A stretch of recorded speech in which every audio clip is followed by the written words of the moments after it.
आज हम बात कर रहे हैं उस ऐतिहासिक क्षण की जिसने भारत के सामाजिक और नैतिक आधार को नई दिशा दी थी। 100 साल पहले दो महान आत्माओं की मुलाकात ने समाज में समानता, करुणा और न्याय के बीज बोए थे। आज उसी प्रेरणादायक संवाद का शताब्दी समारोह मनाया गया।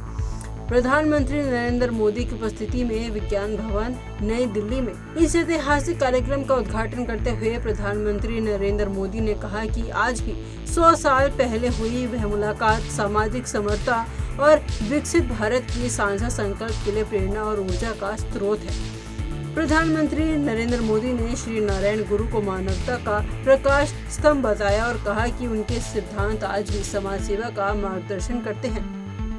पीएम मोदी ने कहा कि जब मैं वंचितों और पीड़ितों के लिए कोई भी बड़ा निर्णय लेता हूं, तो मुझे गुरुदेव की याद आती है। उनका विचारधारा मेरे कार्यों में संबल देती है। 12 मार्च 1925, स्थान शिवगिरी मठ, तिरुवनंतपुरम के पास वर्कला। महात्मा गांधी और श्री नारायण गुरु आमने सामने थे। ये वह समय था जब गांधी जी देश भर में छुआछूत मिटाने और सामाजिक समरसता फैलाने के लिए यात्राएं कर रहे थे। वहीं नारायण गुरु एक दार्शनिक, समाज सुधारक और संत के रूप में उस समय केरल में एक नई चेतना का निर्माण कर रहे थे। उनकी बातचीत केंद्रित थी वैकोम सत्याग्रह, धर्मांतरण, अहिंसा, छुआछूत का अंत, मोक्ष और दलित उत्थान जैसे विषयों पर। महात्मा गांधी ने कहा, धर्म के नाम पर भेदभाव नहीं होना चाहिए। तो वहीं नारायण गुरु ने कहा, सच्चा धर्म वही है जो मानवता, समानता और करुणा की बात करे, न कि समाज को वर्गों में बांटे। श्री नारायण गुरु का जीवन एक आंदोलन था। उनका संदेश था एक जाति, एक धर्म, एक ईश्वर, मानवता के लिए। उनका जन्म 1856 में केरल में हुआ था और 1928 में वे दिवंगत हुए। उन्होंने जातीय भेदभाव के खिलाफ अपने जीवन का हर क्षण समर्पित किया। उन्होंने शिक्षा को हथियार बनाया, सामाजिक संस्थाएं बनाई और शिवगिरी मठ की स्थापना की, जो आज भी विचार और सेवा का केंद्र बना हुआ है।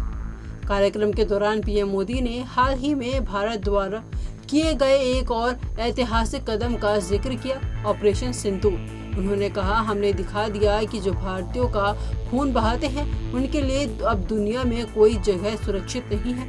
ऑपरेशन सिंदूर ने ये सिद्ध कर दिया कि आज का भारत वही कदम उठाता है जो संभव हो और राष्ट्र हित में सही हो।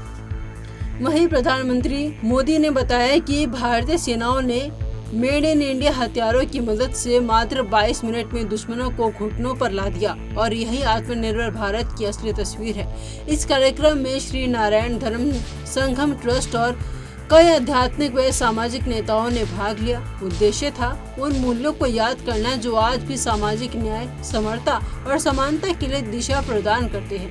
ये कार्यक्रम केवल एक स्मृति नहीं बल्कि आने वाली पीढ़ियों को एक यह बताना है कि अवसर है कि भारत का समाज अब भी जागरूक था और आज भी उसी रास्ते पर अग्रसर है। श्री नारायण गुरु और महात्मा गांधी, दो महान विचार, एक मंच और एक ऐतिहासिक संवाद। वो 12 मार्च 1925 की बातचीत आज भी उतनी ही प्रासंगिक है जितनी तब थी। प्रधानमंत्री मोदी का ये संदेश और आज का आयोजन हमें ये याद दिलाता है कि भारत की आत्मा सिर्फ तकनीकी और तरक्की में नहीं बल्कि नैतिकता और समानता में भी बसती है। और जैसे गुरुदेव ने कहा था, जो धर्म मानवता ना सिखाए वो धर्म नहीं, अंधविश्वास है। आज के भारत को इसी मानवता से प्रेरणा लेनी है और आने वाली पीढ़ियों को एक समरस और समर्पित समाज देना है।